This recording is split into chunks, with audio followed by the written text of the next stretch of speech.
Hi, welcome to this game review. We'll have a look at this game, and similarly to the last review, it will be a bit about blunder checks. Also a fair bit about checks and captures, which are obviously very important in chess. So let's take a look.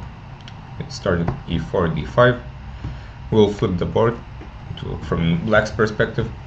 Black played this knight f6 move, which in general doesn't really make much sense, but if you think about it, d5 doesn't really make much sense. But okay, knight f6, knight c3, so we have some normal position. Knight f3, black trades. White takes back with the d pawn, surprisingly. And I'm saying surprisingly because this is quite a bad structure for white. Here we basically have a Berlin with colors reversed, a Berlin endgame. But usually in the Berlin endgame, for this structure, we at least have the bishop pair. But here both sides have the bishop pair, so there's not really much white has. So black has a 4-on-3 majority here. Well, this majority cannot ever become a passed pawn, so black is already structurally better. So he continues development. Bishop f5.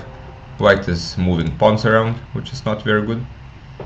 Bishop f5, a3 again, and if you move around pawns so much, you will get in trouble. In the opening, white is completely undeveloped.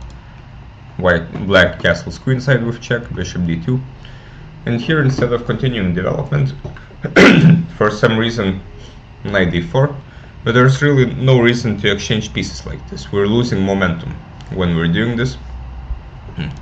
Usually we want to develop our pieces before going for concrete continuations, unless we see something compelling.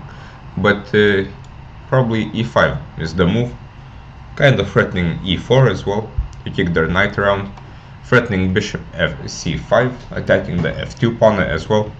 And white is in a lot of trouble here, as he is not only long-term worse, but short term he has big problems as well, as he is still not developed. But here white gets to exchange some pieces.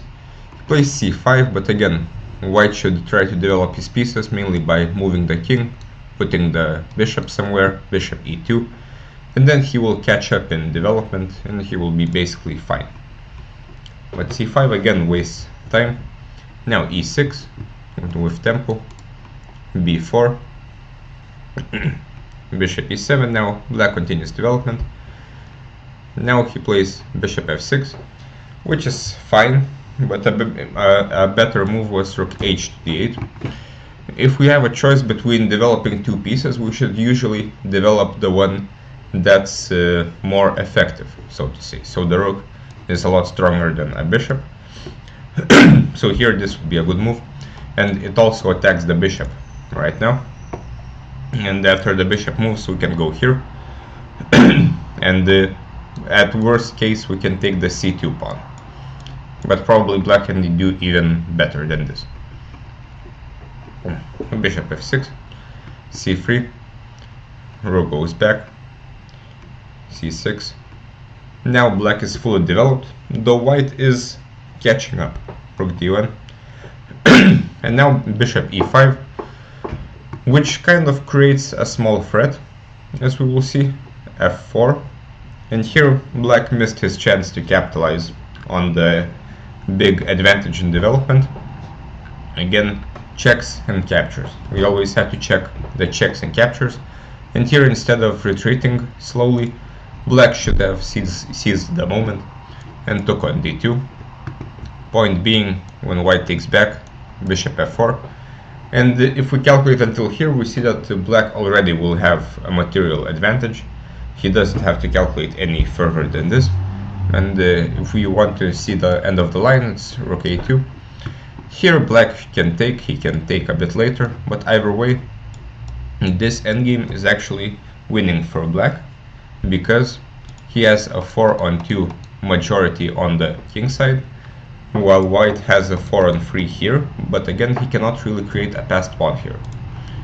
Maybe it was better to play something else, maybe rook d3, to even take another pawn, but even there black is winning.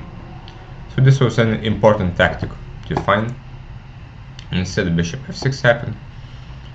Now b5 and king c7, and again black is not looking for concrete variations. Probably it's simplest to just take and play rook d5 and then take this pawn, after which this one will be hanging as well. So black could already materialize his advantage, but he kind of moves around. Bishop g4. Here he started thinking, but again, attack something, take it. Checks, captures, attacks as well. Now still black is winning, and he plays well up until here. Bishop f5 and then takes c4. So here black already has 2 pawns up. He decides to exchange everything. he could again check the other capture, which is rook d2, with the point being that here we can take the rook, and here if white takes back here, he will lose this bishop, so he has to take here.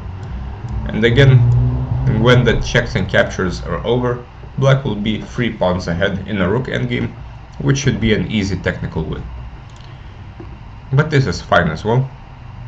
And black takes here, but unfortunately white misses his chance to check for checks, and here bishop a5 would turn the tables, and suddenly white will be an exchange up, though black will have a few pawns which will compensate but only for a draw.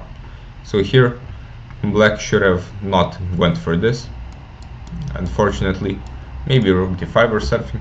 Here he has a lot of compensation for the pawn. He might get the rook back, but this is of course not obvious. When we take here, we will want to recapture. But it's important not to always assume that white will have to recapture. Always check the checks first and only then capture. This is the right technique. And here bishop a5 would turn everything. But white played here. Again, now black has 2 pawns up. So this should be a technical win. Black should eventually bring the king somewhere, maybe attack some more weaknesses, exchange some pawns. But sadly here black played rook a5 and white took, and black had to resign.